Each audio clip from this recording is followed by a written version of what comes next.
क्या आपने कभी सोचा है जिस ड्रोन को दुनिया का सबसे घातक यूएवी कहा जाता है उसे एक छोटे से विद्रोही समूह ने कैसे गिरा लिया? जी हाँ, यमन के हाउथी विद्रोहियों ने अब तक 17 अमेरिकी MQ-9 रीपर ड्रोन मार गिराए हैं।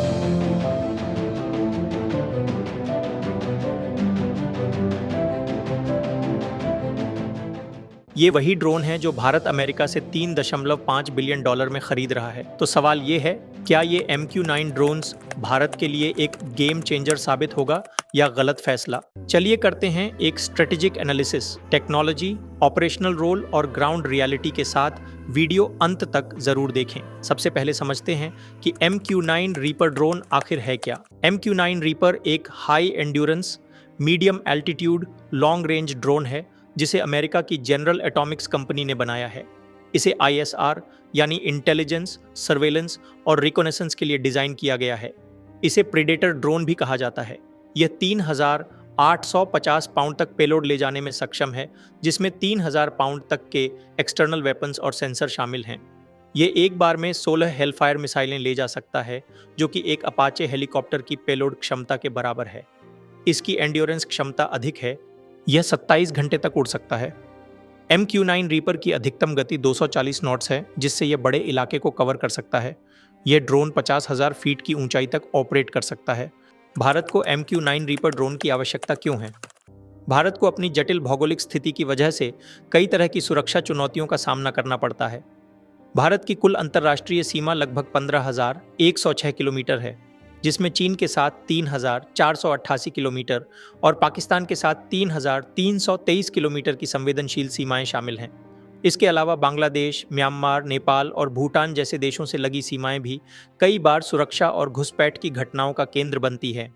वहीं दूसरी ओर भारत की समुद्री तट रेखा करीब 7,516 किलोमीटर लंबी है और इसका EEZ यानी एक्सक्लूसिव इकोनॉमिक जोन करीब 2 मिलियन वर्ग किलोमीटर में फैला है। इस इलाके में चीन अपनी समुद्री मौजूदगी लगातार बढ़ा रहा है, जैसे श्रीलंका के हम्बनटोटा, पाकिस्तान के ग्वादर और बांग्लादेश के चिटगांव जैसे रणनीतिक बंदरगाहों पर अपना प्रभाव बढ़ाकर वह भारत को घेरने की रणनीति पर काम कर रहा है।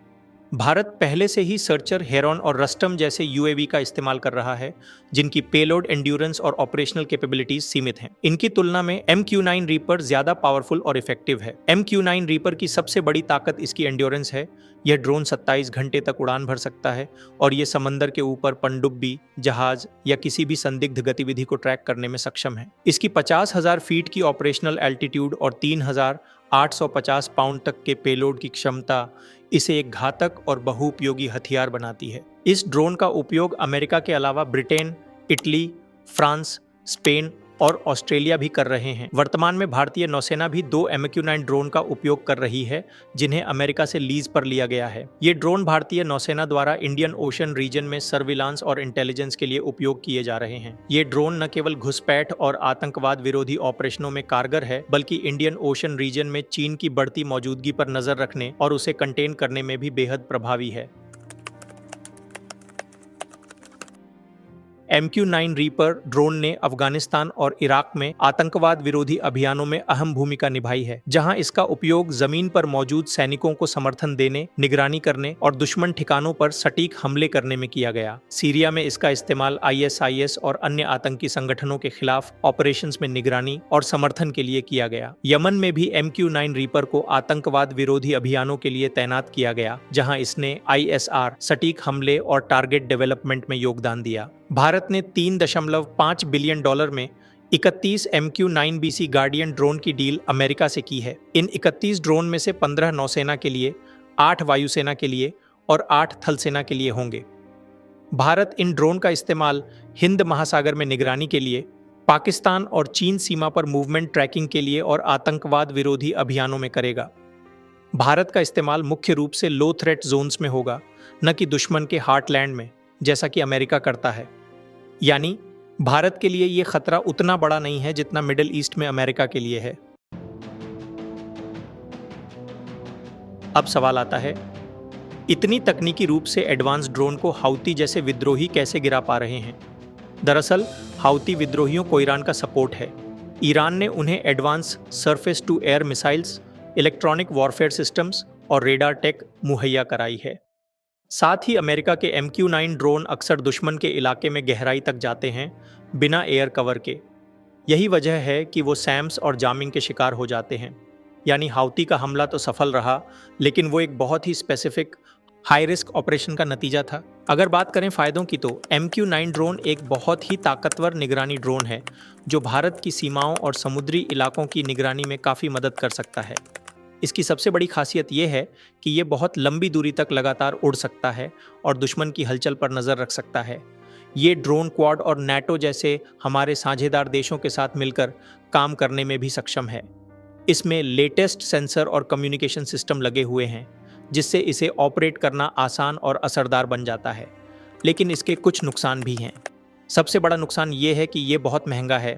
एक ड्रोन की कीमत करीब $129 मिलियन है। इसके अलावा अगर इसे ऐसे इलाके में उड़ाया जाए जहां दुश्मन की एयर डिफेंस मौजूद हो, तो ये आसानी से टारगेट बन सकता है। और फिलहाल भारत के पास इस तरह का कोई अपना स्वदेशी ड्रोन नहीं है जिससे हम पूरी तरह दूसरों पर निर्भर हैं। ऐसे में भारत को समझदारी से कदम उठाने की ज़रूरत है। सबसे पहले इन ड्रोनों का इस्तेमाल सिर्फ निगरानी और समुद्री इलाकों में करना चाहिए जहां खतरा कम हो। अगर इन्हें किसी खतरे वाले इलाके में भेजा जाए तो इनके साथ फाइटर जेट्स या एयर कवर भी होना चाहिए ताकि सुरक्षा बनी रहे। साथ ही भारत को अपने खुद के स्टील्थ ड्रोन बनाने की दिशा में तेज़ी से काम करना चाहिए। इसके अलावा हमें इलेक्ट्रॉनिक वॉरफेयर और ड्रोन को रोकने वाले सिस्टम पर भी ध्यान देना होगा ताकि भविष्य में हम किसी भी हालात से निपट सकें। दोस्तों, हर हथियार की ताकत उसके पीछे की सोच और उसके इस्तेमाल की रणनीति में छिपी होती है। MQ-9 ड्रोन कोई जादुई मशीन नहीं है, ये एक पावरफुल टूल है, लेकिन तभी जब इसका इस्तेमाल सही वक्त, सही जगह और सही मिशन के लिए किया जाए।